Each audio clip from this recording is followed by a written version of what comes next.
Assalamualaikum warahmatullahi wabarakatuh. Terima kasih yang sudah mengunjungi channel kami. Dalam kesempatan kali ini saya akan mencoba kembali membahas soal ujian sekolah muatan pelajaran IPS. Nah, ini adalah paket kedua ya. Di paket kedua akan dibahas 40 soal dan akan dibagi menjadi beberapa video. Di video yang pertama akan dibahas 5 soal terlebih dahulu. Soal yang pertama, perhatikan pernyataan berikut.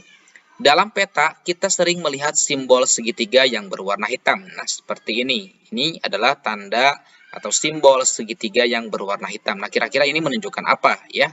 Kalau dalam peta. A. Gunung Merapi. B. Gunung Mati. C. Gunung terendah. Atau D. Gunung tertinggi. Baik, di sini kita perhatikan ada beberapa simbol ya dan kenampakannya.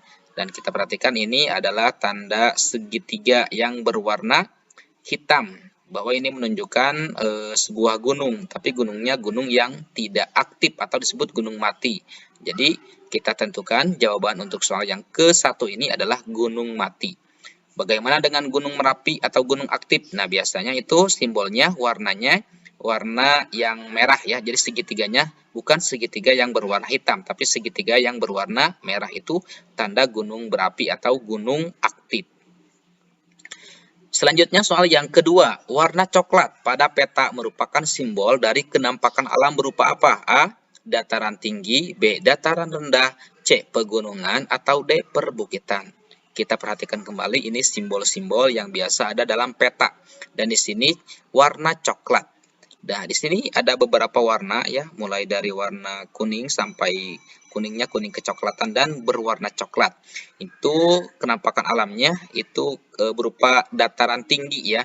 Jadi warna coklat pada peta merupakan simbol dari kenampakan alam berupa dataran tinggi ya. Jawabannya adalah A untuk soal yang kedua ini. Selanjutnya soal yang ketiga, perhatikan tabel berikut. Ini adalah ciri-ciri kenampakan alam. Yang pertama, terletak pada ketinggian sekitar 300-600 meter di atas permukaan laut. Yang kedua, memiliki ketinggian kurang dari 200 meter di atas permukaan laut. Yang ketiga, tanahnya menjorok ke laut. Dan yang keempat, dibatasi oleh daratan pada ketiga sisinya dan menjorok ke daratan. Berdasarkan tabel tersebut yang termasuk ciri-ciri kenampakan alam daratan. Nah, adalah yang mana? A. 1, 2, dan 3, B. 1, 2, dan 4, C. 1, 3, dan 4, atau D. 2, 3, dan 4. Baik, di sini kita perhatikan mengenai kenampakan atau ketampakan alam wilayah daratan, dan di sini ketampakan alam wilayah perairan. Apa sih bedanya? Di sini kita perhatikan, kalau ketampakan daratan itu ada dataran rendah, tinggi, gunung, pegunungan, dan tanjung. Dan ini ciri-cirinya. Dan di sini kita perhatikan dia mengenai soalnya, berdasarkan tabel tersebut yang termasuk ciri kenampakan alam daratan adalah yang mana. Nah, ini kenampakan alam daratan di sini terletak pada ketinggian 300 sampai 600. Ini poin yang pertama, betul ya. Berarti nomor 1 ini betul. Kemudian memiliki ketinggian kurang dari 200. Nah, kita perhatikan di sini memiliki ketinggian kurang dari 200 meter di atas permukaan laut. Ini juga yang termasuk pada kenampakan alam daratan ya. Jadi 1 dan 2 ini betul. Kemudian yang ketiga, tanahnya menjorok ke laut. Nah, ini tanahnya yang menjorok ke laut itu tanjung. Ini masih daratan. Nah, yang nomor 4 ini dibatasi oleh daratan pada ketiga sisinya dan menjorok ke daratan. Ini adalah ketampakan alam wilayah perairan. Nah, ini ya, berarti yang disebut dengan teluk ini ya. Yang nomor 4 ini adalah teluk. Teluk ini dibatasi oleh daratan pada ketiga sisinya dan menjorok ke daratan. Nah, ini teluk itu bukan termasuk kepada alam daratan. Jadi, jawaban yang tepat untuk pertanyaan yang ketiga ini adalah A ya, 1, 2, dan 3. Selanjutnya soal yang keempat, kegiatan manusia yang dapat berdampak buruk bagi lingkungan adalah A. Menanam kembali hutan yang sudah gundul. B. Mencari sumber daya alam alternatif. C. Menggunakan pupuk kandang untuk menyuburkan tanah. Atau D. Menggunakan sumber daya alam secara berlebihan. Nah, ini yang pertama, menanam kembali hutan yang sudah gundul atau disebut dengan reboisasi, ini adalah benar ya. Ini tidak berdampak buruk bagi lingkungan. Kemudian mencari sumber daya alam alternatif ini juga termasuk poin yang baik ya atau benar. Kemudian yang C, menggunakan pupuk kandang untuk menyuburkan tanah, ini juga sama ya. Jadi tidak menggunakan pupuk kimia itu adalah sesuatu hal yang baik.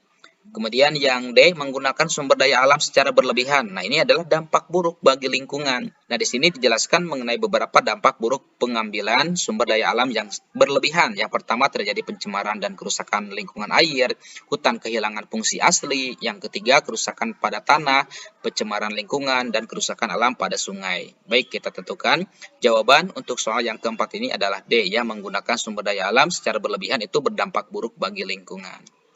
Selanjutnya soal yang kelima. Perhatikan tabel berikut ini adalah kenampakan alami dan buatan ya. Laut, bandara, waduk, gunung, bendungan, sungai, jalan raya, danau. Pertanyaannya, berdasarkan tabel tersebut yang termasuk kenampakan buatan adalah yang mana?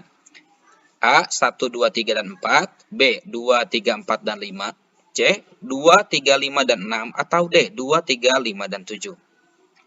Nah, di sini kita perhatikan ya, contoh kenampakan alam secara alami, yaitu gunung, pantai, laut, dataran rendah, dataran tinggi, selat, teluk, sungai, danau. Nah, ini adalah kenampakan alam secara alami. Dan ini contoh kenampakan alam secara buatan, yaitu sawah, waduk, bendungan, perkebunan, perumahan, pelabuhan, kawasan industri, objek wisata ya, bandar udara, jalan raya. Ini adalah contoh kenampakan alam buatan. Pertanyaannya di sini, yang termasuk kenampakan buatan adalah yang mana? Yang D ya, 2, 3, 5, dan 7. 2 ini adalah bandara. Ini bandara itu kenampakan alam secara buatan ya, dibuat oleh manusia. Yang 3 waduk juga sama, kemudian 5 bendungan juga sama, yang 7 jalan raya juga ini sama ya. Ini semua jawaban D adalah kenampakan secara buatan. Nah, itulah mengenai pembahasan soal ujian sekolah ya, paket kedua di video yang pertama. Mudah-mudahan video ini sangat bermanfaat. Insya Allah nanti akan dilanjutkan pada pembahasan di video yang kedua. Sekian, Assalamualaikum warahmatullahi wabarakatuh.